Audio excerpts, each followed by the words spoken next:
Olá, pessoal, mais um bate-papo aqui no Ed Talks, que tem o apoio da produtora de vídeo e áudio Play It Again. O bate-papo de hoje é com o Gabriel Queiroz, um jovem talento, conheço ele há muitos anos, desde garotinho. Atuou muito na área de mídia, atuou muito com veículos de comunicação e hoje é um empresário. Ele tem uma empresa chamada BBI. Legal, obrigado, Gabriel. Obrigado você, Tony, um prazer estar aqui. Conta um pouco da história. Da família toda, tu conhece Você bem. conhece já, né? Conta de você um pouco, para a gente entender e dividir com a turma. Então, como você disse, família de publicitário, não tinha como seguir outra área, né? Estava comentando lá, antes de começar, tudo era publicidade, então acabei seguindo esse caminho, né? E comecei em agências, na área de pesquisa de mídia, trabalhei aí por 18 anos em agências, né? Fui Bastante passando tempo, né? sempre na área de mídia, né? E depois, falando agora um pouquinho da BBI, né? Em 2012, ainda a mídia, era diretor de mídia da UMAP, eu resolvi ver a oportunidade, na verdade, de tratar dados para propaganda, que até então existia uma lacuna, e muita informação, Sim. muitos dados, né? Dados de Ibope, ainda nem era uma realidade em 2012 investimentos tão massivos em Google e Facebook como é hoje. Obviamente já existia investimento em mídia digital, mas nos grandes portais, né? O Sim. convencional, mídia programática, então, obviamente não tinha. Mas era uma infinidade de dados. Poxa, mano, não é possível que não existam ferramentas de tecnologia que lidem com essa quantidade de dados, né? É na minha cabeça de mídia. Preciso ir atrás desse Legal, com assunto, né? certeza. E aí caí no BI, até então realmente não sabia, achava que era uma coisa de banco, de análise de crédito, de risco, não, né? Não imaginava que poderia ser aplicado para propaganda. E o assunto Na verdade, isso foi em 2010, quando eu comecei a pesquisa, né? E demorou 2 anos e disse, moço, tem um mercado aí, eu vou abrir uma empresa, né? E em 2012 que eu abri a BBI. No início dela eu não toquei diretamente o negócio, era como um consultor, porque eu tinha ainda meu emprego na UMAP e estava feliz lá. Depois disso ainda recebi um convite para ir para a Band, então ainda fiquei mais 2 anos depois do ano de 2013 a 2015 na Band, e a BBI acontecendo, né? E a BBI querendo decolar e eu com uma ansiedade louca para ir poder assumir esse negócio. Foi quando em maio de 2015 acabei indo, né? Consegui fazer um acordo, vendi uma parte da empresa, que até então era 100%, consegui capitalizar um pouco a empresa e fui para tocar o meu sonho, né? E aí estamos lá aí desde 2015 no comando da empresa, com mais outros 4 sócios, somos 5 no total, né? Acabamos ficando em 5 sócios e na era dos dados para propaganda, né? Que é uma coisa Que é, dinâmica. sem querer te interromper, mas que é um momento crucial que a gente está vivendo, né? A gente percebe uma. Eu estava até lendo esses dias uma matéria no Estadão, né, do presidente do grupo de mídia, né, Uhum, o atual, sim. fazendo uma crítica, né, às agências por não terem estruturado suas áreas de mídia, ao Uhum, contrário, ter até desligado várias pessoas, sim, né? Isso é um fenômeno que, de fato, interfere muito no futuro dessas agências sem dúvida. chamadas tradicionais, né? Porque como que você comprava espaço antigamente, agora você compra pessoas, né? Você compra Sim. target, né? É o Uhum, que você faz. Ou seja, você exatamente. não tem desperdício, né? Uhum. Eu tenho lido muito, né, artigos internacionais e nacionais também, mas eu prefiro os internacionais até pela novidade, porque o BI no mundo, né, dados, principalmente nos Estados Unidos, Europa, ele é muito mais difundido do que no Brasil, né? Uhum. Então, por isso a preferência. Mas o que eu tenho lido lá muito, de vários veículos diferentes, é que o dados é o novo petróleo, né? Então, as pessoas estão encarando os dados como uma revolução, assim como o petróleo foi uma revolução na indústria. Então, você tem uma possibilidade praticamente infinita quando você tem os dados na mão, porque você pode trabalhá-los de N formas e criar modelos e realmente as áreas de mídia hoje das agências, das grandes agências, elas precisam muito investir nisso, né? As Com agências como um todo, certeza. né? Então, o que eu sempre digo, assim, as agências precisam, os grandes donos de agência, os grupos internacionais, né, que estão atuando aqui no Brasil, eles precisam entender que isso passou a ser core da agência. Então não é mais só planejamento, mídia, criação, Sim, né? tá. Dados agora tem que fazer parte do core da agência. Então, Com ou a certeza. agência contrata empresas como a BBI, ou ela monta Hum. internamente essa É estrutura. muito melhor contratar, né? Um É serviço mais que barato mais normalmente, barato, exatamente. você... Ganha tempo, porque nós conseguimos ter escala, né? Por É, exemplo, a BBI hoje, hoje a gente usa toda a nossa infraestrutura, era uma infraestrutura em nuvem na Amazon, né? Em dólar, que é o maior provedor, a AWS, né? O maior provedor de soluções de cloud do mundo. Então, assim, nós temos muita escala, né? Então, é muito mais barato fornecer para as agências do que a agência ir lá contratar. Então, primeiro tem uma falta de expertise da agência porque não tem esse lado de sim, tecnologia plugado como core, né? sim. E não sabe muitas vezes como começar. Então, E tem uma concorrência forte das empresas de consultoria, né?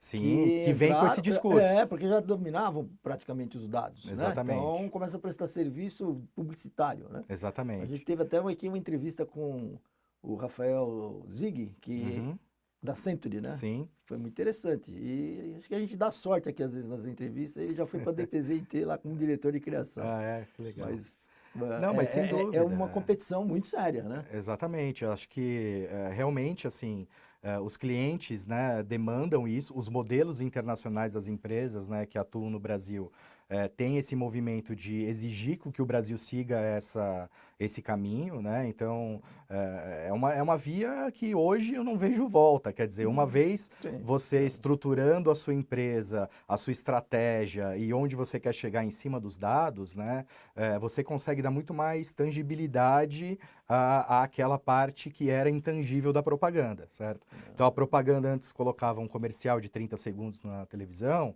então era aquela coisa da mística, do sonho, do convencimento, da plástica, da arte, né? Isso continua, obviamente, e vai se claro. manter por muitos anos e nunca vai acabar, na verdade. Mas se você puder agora ter alguma coisa que você embarque nessa arte, a parte tangível, a parte mensurável, é sem dúvida nenhuma o que todo anunciante quer ouvir de uma agência de propaganda, né? E veículos também, não Sem é? Porque dúvida. também um veículo fala com o seu público, né? Até Sim. me chama a atenção, posso estar muito equivocado, mas essa campanha que a Globo está fazendo de que Brasil, que você quer, na verdade é Uhum. um levantamento de dados espetacular. Imagina, esse cara Exatamente. vai levantar 50 milhões de pessoas com todos os dados, né? Sim. E esse é o patrimônio, não é? De Exatamente. uma empresa agora, É, né? porque eu imagino que ao final que na verdade é um vídeo por município, né? Então a gente Sim, tem isso. 5 mil e pouco, 500, sei lá, municípios no país.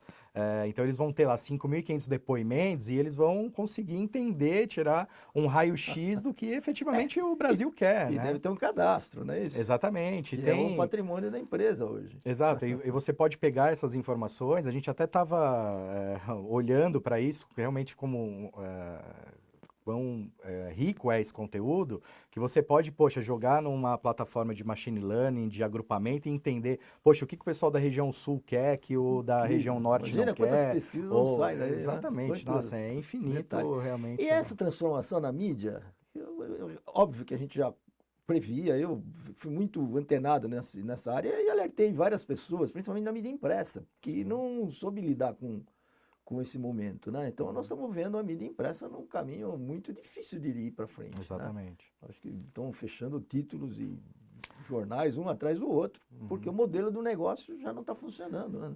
Eu acho que existe o lado do ouvir o consumidor, né? Eu acho que você ficar É, insistindo, por exemplo, a mídia impressa, óbvio, tem um público que ainda gosta de ler o jornal, ler a sim, revista e os claro. títulos estão E é aí, gostoso e mesmo. tem o hábito, e, enfim. Só que tem uma nova geração que nasceu sem esse hábito, né? Nasceu com o hábito dos gadgets, dos Sim, devices, e é. não tem interesse por isso, né? Então, obviamente, você tem que ter oferta, não adianta você querer impor, né? Hoje, o consumidor não está mais naquela de que não quer que imponha nada para ele. Eu vou decidir, eu vou comentar, eu vou fazer o que eu achar que eu tenho que fazer, né? E o acesso à informação e a divulgação, da informação, principalmente através das redes sociais, das opiniões de cada um, dá voz a todos, né? Então, uns com mais influência, outros com menos. Você vai fazer um post negativo de uma experiência ruim que você teve com uma marca, de repente você vai conversar lá com o seu círculo que tem 100 pessoas, tudo bem, isso não vai afetar o negócio como um todo da marca, mas, poxa, e se isso de repente vira realmente um viral, outras pessoas começam a dividir esse conteúdo e, pô, perde o controle, né? Então tem que estar plugado, as empresas têm que estar plugadas nesse alto-falante aí para ouvir o que as pessoas estão falando e agir, né? Com certeza. Outro dia um colega me falou, me alertou, na verdade, no meio de uma conversa e me acendeu uma luz mesmo. Eu falei, caramba, é óbvio. Então a discussão ainda estava sobre a mídia impressa. Que custa, né? Você paga para a mídia impressa. Diferente da mídia eletrônica aberta, né? Rádio e televisão, você não paga. Quem paga é um anunciante, certo? Sim. E o modelo do pagar não avança mais. Aí estamos discutindo o sucesso do New York Times com a quantidade de assinantes e agora já conseguindo 60% da receita no online, né? Sim. Então... A $4. Então, eu pago $4. Então, aí o truque era mais ou menos esse. Se eu vender para você uma assinatura mensal a R$3, R$2, certo? Eu vou ter um número absurdamente enorme de leitores, sim, tá? Porque sim. vai custar barato, muito não é barato, isso? E eu sou um Estadão, eu sou uma Folha, tem um nome, exato. né? Um Globo, não é isso? Uhum. O modelo do negócio que ele estava discutindo e a gente estava falando sobre dados, não é mais o anúncio, são as pessoas. Ou seja, agora eu tenho 8 milhões de brasileiros. Esse é meu patrimônio. Exato. Quer fazer negócio com eles, né? Sim. É um outro modelo. E você pode, inclusive, coletar dados dessa pessoa e o cara oferecer... gosta, não é isso? Até porque ele tem hábitos, você vai ver o que ele leu, o que ele gostou, Exatamente. se ele viu culinário, se e foi rentabilizar, teatro, esporte. Exato. Virou um ativo. É um verdadeiro ativo, né? Virou um ativo da empresa, sem dúvida. Porque antigamente você com uma mídia, mesmo eletrônica, mesmo uma TV hoje, uma Globo, né? Com exceção desse caso que a gente comentou, Sim. ela não sabe quem está assistindo. Exato. Faz a amostra, como você conhece bem, faz uma pesquisa do Ibope, aquela coisa. Sim. Mas a amostra não leva a nada, você não consegue interagir com a amostra. E não tem tantos dados qualitativos do que a pessoa pensa, do que ela não quer. Mais números, classe social, demográfico, uma coisa mais básica. E né? tem gente, então, que precisa entender que nem é mais, eu acho, mídia programática. Na minha visão, já é psicográfica, né? É verdade. Eu já estou falando com uma pessoa que tem comportamento, né? Porque os algoritmos anteriores eram frágeis. Bom, na minha época de mídia, né? Os meus algoritmos eram 3. Era sexo, classe econômica e faixa etária. Acabou. Acabou. Não sabia mais nada, né? Bom, tem o lado geográfico, ok, mas é muito pouco da pessoa, né? Sim. Hoje você conhece o comecinho da programática, por palavras-chave, enfim, por alguns detalhes de análise, você conseguiu evoluir um pouco, mas agora você já fala com a pessoa mesmo. Exatamente, né? Você sabe exatamente, eu quero aquela pessoa que acorda às 6 horas da manhã para correr na rua e depois volta para casa e trabalha e faz home office ou não, enfim, você tem... Geolocalização, você está passando na frente de uma loja, tem uma oferta. Exatamente. N, né? E com a internet das coisas, então, né? Nossa, sem dúvida. Aí vai ficar um mundo maravilhoso, né? Porque é aquela história verdadeira mesmo. A geladeira vai fazer o pedido para o supermercado. Exato. Né? Um mundo prático, obviamente é bom, né, para os anunciantes, cômodo para as pessoas, como uma geladeira, e, ao mesmo tempo, tomando cuidado muito com a privacidade, né? Porque esse é outro assunto sem dúvida. Esse daí... que mexe... Então, as pessoas ficam, o que vão fazer com meus dados, o que não vão fazer? Então, realmente, isso ainda é um assunto muito obscuro para as pessoas, né? Não entendem, mas que, de fato, alguns artigos até que eu li, as pessoas dizendo que, na verdade... O Facebook deveria pagar para as pessoas se associarem a ele, porque é uma ele tá vendendo realmente, a pessoa. Exato, ele está vendendo a pessoa. Mas a propósito, eu vou a Brasília semana que vem, porque o governo, enfim, vai aprovar, o Temer vai aprovar a Lei de Proteção de Dados. Sim. Né? Como presidente da ABEM, da Associação Brasileira de Marketing de Dados, né? Somos um grande estrategista no modelo do processo para quem entende, porque se dá na mão de político para fazer leis, às vezes de um negócio tão complexo como esse, né? Sim, sem dúvida. Mas garanto para você que nós vamos nos...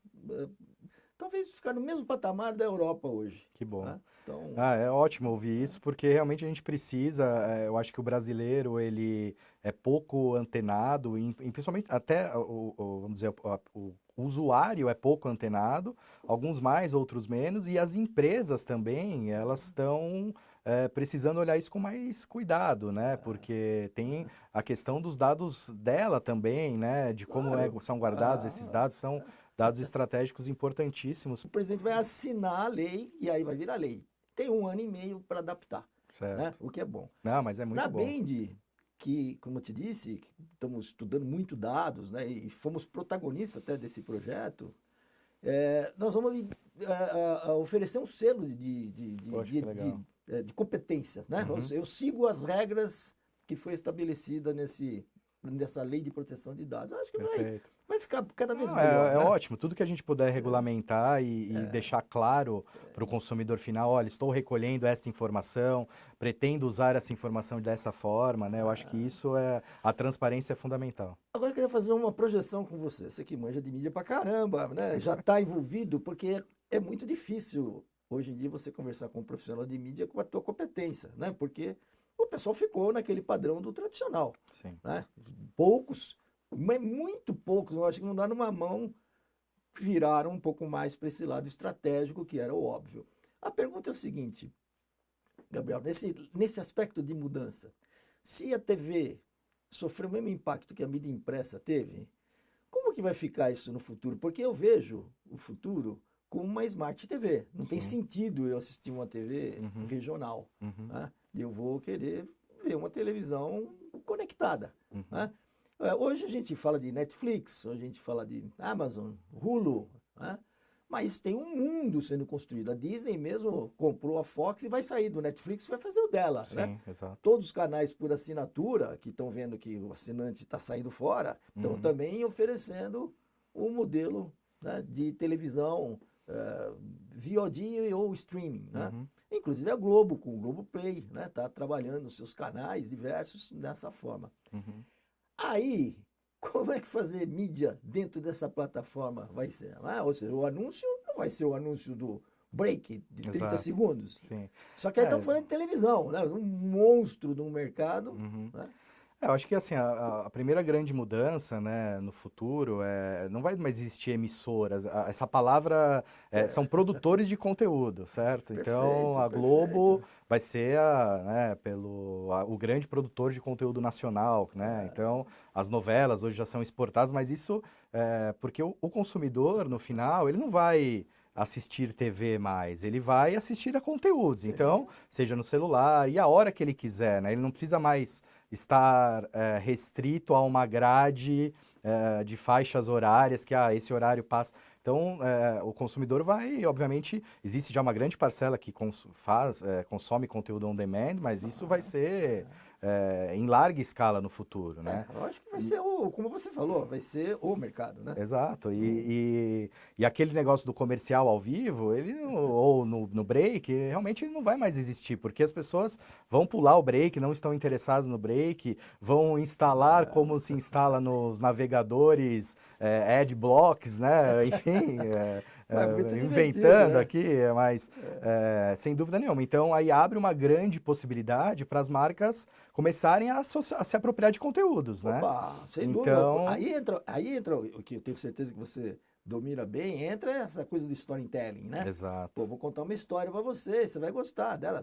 Vou fazer um conteúdo, brand content, né? Sim. Eu faço um conteúdo e você está assistindo, mas na verdade ele é um anúncio. Exatamente, é um anúncio e que faz todo sentido para aquela pessoa que está ouvindo. Mas para você fazer isso bem feito, precisa dos dados. Vamos entender exatamente o que meus consumidores querem, o que eles não querem, né? Para poder construir a 4, a 6 mãos com uma agência ou diretamente com o produtor de conteúdo, um conteúdo relevante para aquela pessoa que tá ouvindo, está assistindo. E só assim é que a gente vai conseguir ter destaque na comunicação. Porque realmente aquele comercialzinho de 30 segundos ou aquele banner da internet, ele tá fadado ao fracasso. E é tão maluco esse momento. Nossa, todo dia eu estava conversando com um criativo, um famoso criativo, e eu estava dizendo para ele, mas mudou agora. Até a colocação do anúncio. Num 30 segundos, o pack shot, os 5 segundos finais, é o encerramento. É a Ali assinatura. a assinatura da marca, né? E agora é o contrário, são 5 segundos iniciais. Sim. Não é? Senão você pula, não é isso? Exatamente. Aí tem cara ainda Exatamente. fazendo aquele tipo de abordagem, né, que o consumidor não vai querer assistir se não for pertinente, né? Logo Exato. tem que ser bem claro, bem rápido, né? Uhum. O que eu entendo, assim, por exemplo, ainda no nosso modelo atual, né, o comercial de 30 segundos, ele é muito relevante por conta do nosso modelo. Então, você vai pegar, uma montadora, por exemplo, ela vai vai desenvolver um comercial de 30 segundos que fala do carro, que aí esse comercial vai atingir o maior número de pessoas possível, né, por um preço acessível, relativamente, não um valor total, porque o valor de mídia e televisão, obviamente, é caro, porque conversa com muitas pessoas, mas relativamente, pelo que ele entrega de cobertura, ele é um número acessível, certo? E aquilo funciona como primeiro contato do consumidor, do provável consumidor com a marca. Depois disso, a pessoa vai atrás da informação. Olha, poxa, mas eu gostei desse modelo do carro, né? Deixa eu ir aqui na internet procurar mais a respeito. E aí que as marcas têm que estar preparadas para entregar conteúdos de acordo com o que as pessoas estão procurando e de acordo com o perfil de cada pessoa. Então, não adianta você pegar esse filme de 30 segundos e replicar ele num pré-roll do YouTube, tá? Porque o que você está Não tem fazendo ali é lógica, né? ampliar a sua cobertura e ponto. Claro. Você não está convertendo ninguém, certo? Você Sim. está É. falando com mais uma pessoa ou gerando frequência na mesma pessoa. O que ela deveria fazer ali naquele pré-roll é conteúdos mais elaborados. Então, peraí que eu vou mostrar o motor desse carro, coisas que eu não tenho tempo de fazer num comercial de 30 segundos. Com Certo? certeza. Então, são produções mais elaboradas até, não no sentido de mega produções, mas mais técnicas mesmo, né? E aí eu vou mostrar para aquele, através do dados, não, esse cara que está pesquisando aqui, ele é um cara que eu entendo que ele conhece automóvel. Então, poxa, eu tenho que entregar este vídeo para esse cara, porque ele é um entendedor. Então, eu vou falar do motor, como funciona, qual é a tecnologia. Ah, esse cara aqui é um cara família, tem 4 filhos, tal. Poxa, então eu vou mostrar o espaço interno. Então, eu vou ter um vídeo de espaço interno para mostrar para É esse tão cara. óbvio, né? Aí Mas essa é a revolução. Aí acho que a BI tem tudo a ver com esse mercado. Eu estava exatamente. até pensando, você conversando e falando de cobertura, né? Aquelas coisas que a gente entendia, né? Uhum, De reach, frequency, né? sim, Acontece que eu percebo que essa linguagem ainda, mesmo na internet, não está sendo dominada como talvez você já domine. Ou seja, quantas vezes eu tenho que falar com você? Porque tem hora que é excesso, né? Se você dá uma palavra, exatamente. clicou num determinado anúncio, seja lá o que for, que ele vai te perseguindo o resto da vida. Você Exato. fala, mas eu já comprei o carro, caramba. Você Isso. continua falando comigo. Essa, então, a cobertura, a frequência na internet, né? E com dados, é um mundo ou outro. Para Sim. o anunciante deve ser uma economia absurda, né? Exatamente. Existem muitos, assim, às vezes você. Eu gostaria de ir para Portugal, por exemplo, né? É, Então eu vou lá, pesquiso Portugal, passagem aérea. Você vai para Portugal, volta e ainda você é impactado por anúncios de meses, Portugal, né? exatamente. Então, porque. E às vezes com uma frequência alta, o que é pior, Exatamente. né? Porque ele está te perseguindo. Você Exatamente. vai ver, a gente falava, pô, vê 12 vezes, né?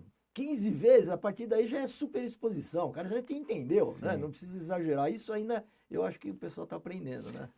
Existe uma coisa muito importante, assim, em investimentos em tecnologia, porque quando você faz uma espécie de remarketing, né? Nesse caso, então, a pessoa cotou aqui uma passagem para Portugal aérea, eu vou ficar oferecendo a passagem para ele, onde quer que ele vá, na internet, eu vou ficar oferecendo a passagem para ela, certo? Porque muitas vezes a pessoa, ela não tem, o anunciante, ela não consegue, muitas vezes, integrar as informações daquele cookie que está na minha máquina que quero ir para Portugal, com efetivamente a venda, né? Então eu não dou baixa nesse cookie, vamos dizer assim, eu É não sei que eu isso. vendi. Então aquele cookie fica ativo e a pessoa fica, poxa, mas eu já comprei, por que que eu tô. Às vezes pega mal, né? Às vezes você vê um Sim. comentário ou outro no Facebook de pessoas que reclamam disso, poxa, mas eu já comprei o produto, comprei do concorrente, ou fui. Enfim, tem uma série de amarrações de dados que precisam ser feitas para melhorar essas entregas, sem Mas na dúvida. verdade estamos reescrevendo, né, a história da mídia, né? Sim, Através dos mudou. dados, né? Exatamente. Mudou Muito bom. completamente, né? Hoje Por isso que, voltando ao começo do nosso papo, as empresas que não estiverem preparadas, e isso são não só os anunciantes, mas em especial as agências, para lidar com esse volume de informação, né? Então, assim, o que eu vejo muito, eu tenho uma área de BI dentro da minha empresa. Poxa, que ótimo que você está investindo nessa área. Quando você vai olhar, a pessoa está trabalhando, por exemplo, usando a plataforma do Excel para fazer BI. É errado? Fazer isso não é errado, mas o Excel não é o ideal, exatamente. Então, vou te dar um exemplo aqui. A gente tem uma parceria muito legal com o Ibope, né, que nos fornece alguns dados de maneira gratuita para que a gente possa prestar serviço aos próprios assinantes do Ibope. Certo? Então, uma determinada agência é assinante do Ibope, ela pode contar com esses dados diretamente via BBI, porque ela é assinante. Então, se aquela agência assina a solução A, B e C, eu vou oferecer essa solução A, B e C para essa agência, né? E quando você olha a massa de dados que só o Ibope, por exemplo, tem, é uma coisa que... Eu vou pegar um software básico do Ibope, que é o Ibope Monitor, por exemplo. Então, falando de um extrato desde 2010... todas as categorias, todos os anunciantes, que é um software de investimento publicitário, a gente está falando, esse banco de dados, algo em torno de 5 bilhões de linhas. Nossa, 5 bilhões de linhas. São 5 mil arquivos de Excel até o talo, que o Excel aceita 1 milhão de linhas, certo? Então, assim, é humanamente impossível lidar com os dados e se não a empresa não investir em tecnologia, seja ela na nuvem ou dentro da própria empresa, né, com hardware dentro da empresa, ela não vai conseguir chegar a lugar nenhum, né? Então, é isso que as empresas têm que acordar nessa era. E como é que a gente faz para entrar em contato com o Gabriel e com a BBI? A BBI, o nosso site é bbi.solutions, né? Não tem .com.br nada, é só bbi.solutions. Lá tem os nossos contatos, eu estou no Facebook também, no LinkedIn, enfim, é super simples de me encontrar. Queria te agradecer, dar os parabéns para você. Muito obrigado, obrigado pelo espaço. Obrigado. E perceber que, poxa, temos inteligências ainda na mídia. Muito bom. Queria agradecer a vocês também. Lembrar que a gente tem o apoio da produtora Play It Again, que colabora bastante com o EdTalks. Até o próximo.